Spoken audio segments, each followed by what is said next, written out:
Cut a long story short, I managed to kind of break my original Expedition antenna a little bit. Well, it still works, but it won't extend to full length because I cocked up one of the tubes. And I thought that was a good excuse to treat myself to the Mark II, which has got a extra spreader on it and better screw cap on the base, I think. So that's what I've done, and that arrived a couple of days ago, and I've done all the radials, I've cut all the elements. I just need to do the final assembly now, so which is just basically the bungee cords, and get the lengths right, and confirm the elements are all good. So I've come out into the middle of nowhere, where it's quite hilly, just on the edge of the Lake District.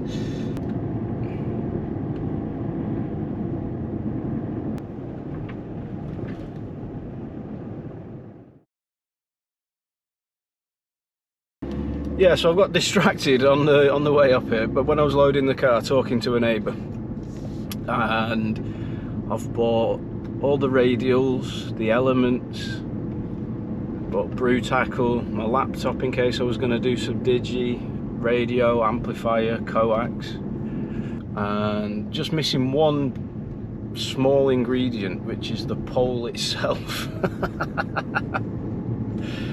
So yeah, it's taken me, well, it's not that long. It's taken me about half an hour to drive up here, half an hour to drive back, and I can't be bothered doing it again, so I'm just going to pick up the pole and go to the local beach.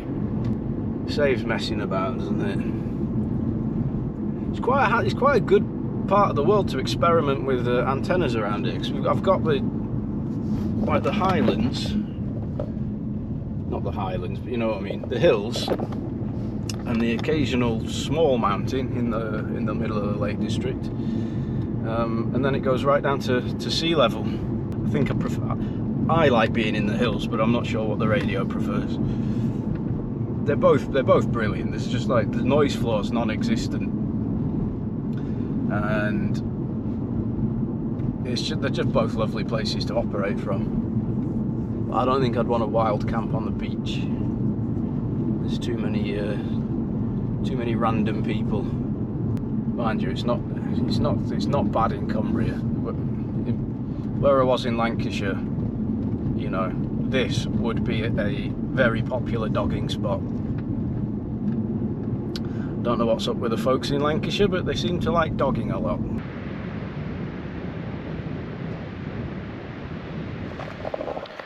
Bit of paragliding there. I bought a paraglider wing once off eBay quite a few years ago, and I couldn't, because I fancied flying, and I couldn't afford a harness for it, so I attached myself with a couple of slings and carabiners and my rock climbing harness. Took me a while to get the wing up because it kept sort of like collapsing on me, and eventually I got it to stay up, and I started running down this hill, and as my feet came off the ground and I went airborne, I thought, what the heck did I decide to do this for? So fortunately I didn't go very far, and it landed back down again, and put the wing back on eBay.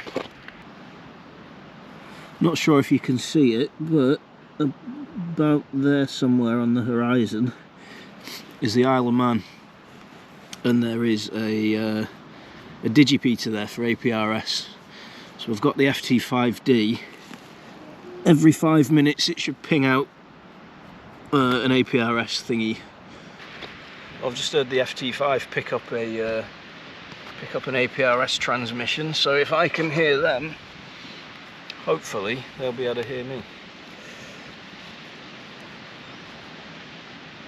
So take two by the beach. Remembered the pole this time.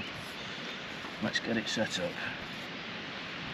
It's the first time it's ever been extended, I think. I think Cal and Lockie test them in the factory.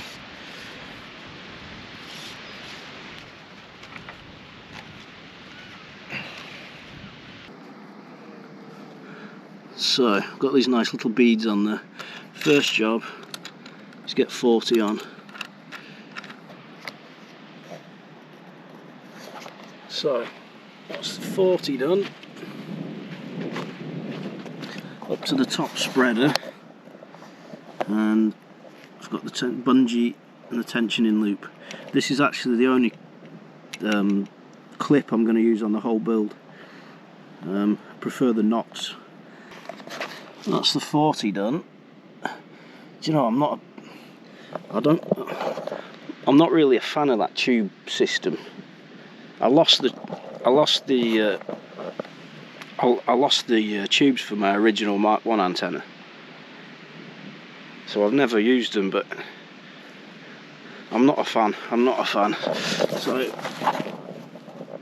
zip tie for the time being.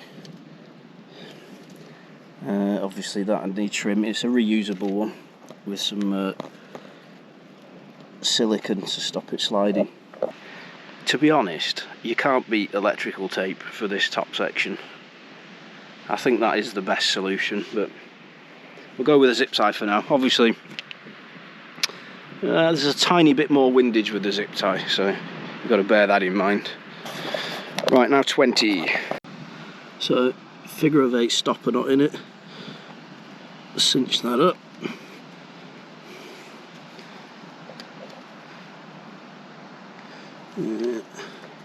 Find the right hole.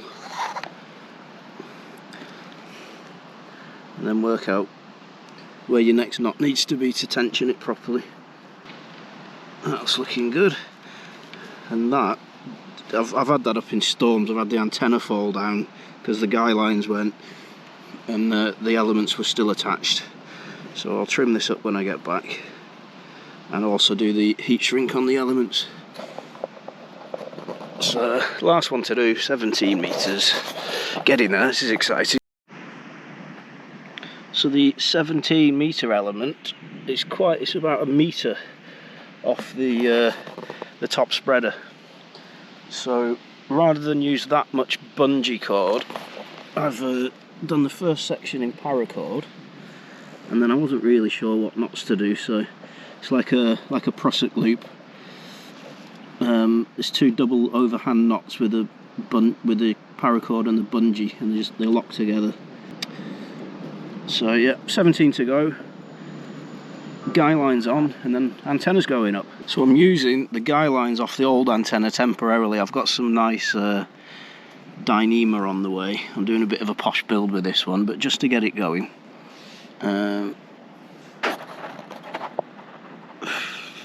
It's not the best view here.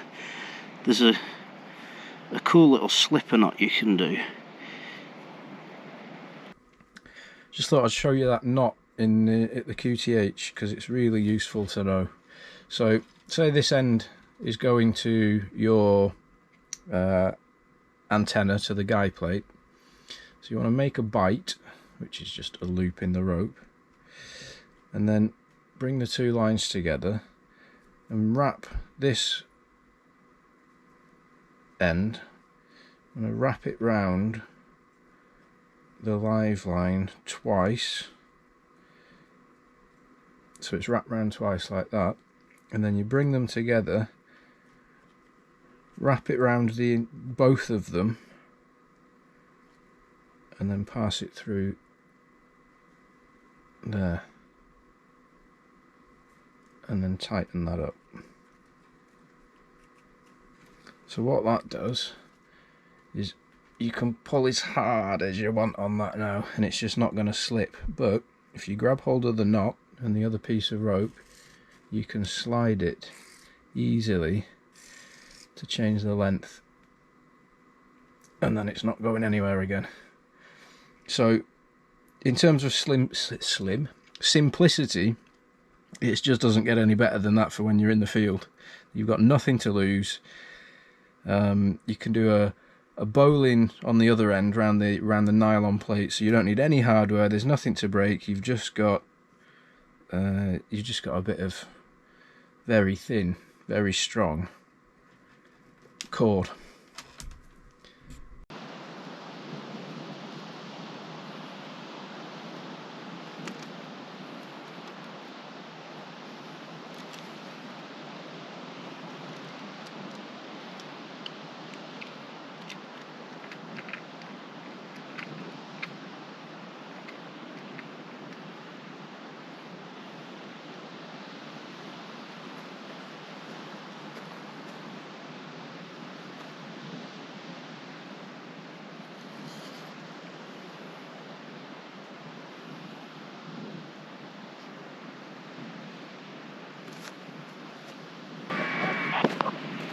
go.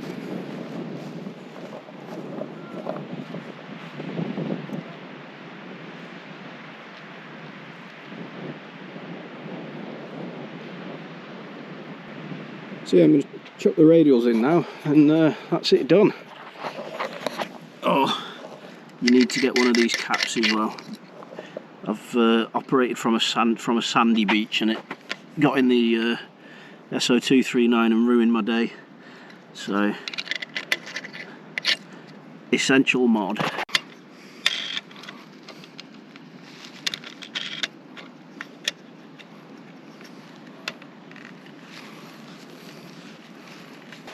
I tell you, putting the radials down is the hardest bit of this setup, to be honest. And even then, it's not that bad because the DX10 wire is just lovely to work with.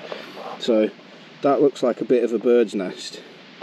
And for any other kind of antenna wire, like the SOTA beam stuff, for example, that's going to upset you. It's going to take you a while sat here to figure that out. But with a DX10, you just pull it out basically.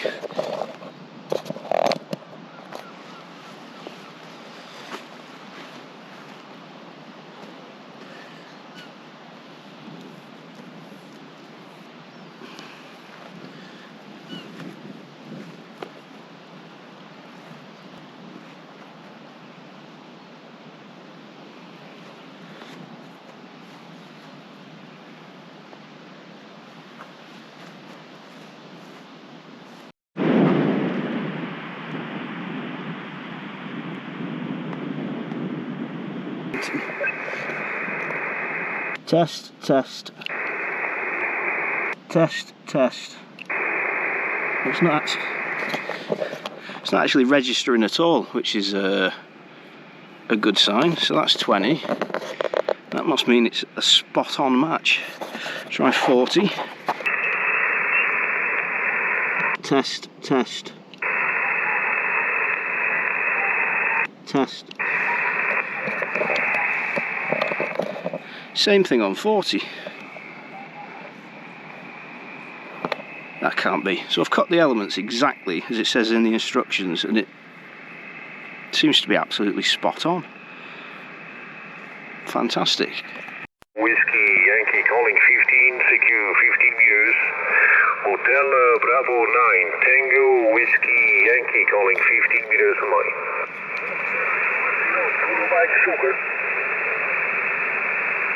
Hotel Sierra 0. I was going to jump on that and see if I can get him on 5 watts. I've not got the battery's not plugged in, so I'm QRP at the moment. I can't see the screen in this sun. So I'm just talking to a friend, Chris, down in Kent. We're on 40 meters FT8. He's got me at a -4. Bearing in mind I'm putting out 10 watts, and I've got him at a +19. So, which is pretty good. I love this antenna, just love it. And Chris says we've just completed the QSO, so there you go. West Cumbria to Kent, 10 watts. All you need is a good location and a cracking antenna. And a bit of luck with the conditions, I suppose, the band conditions.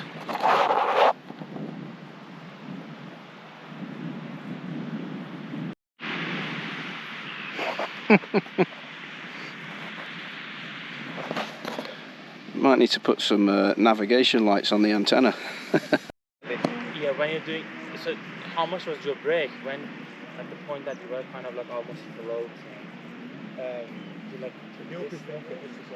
Just till I feel a bit of weight from them.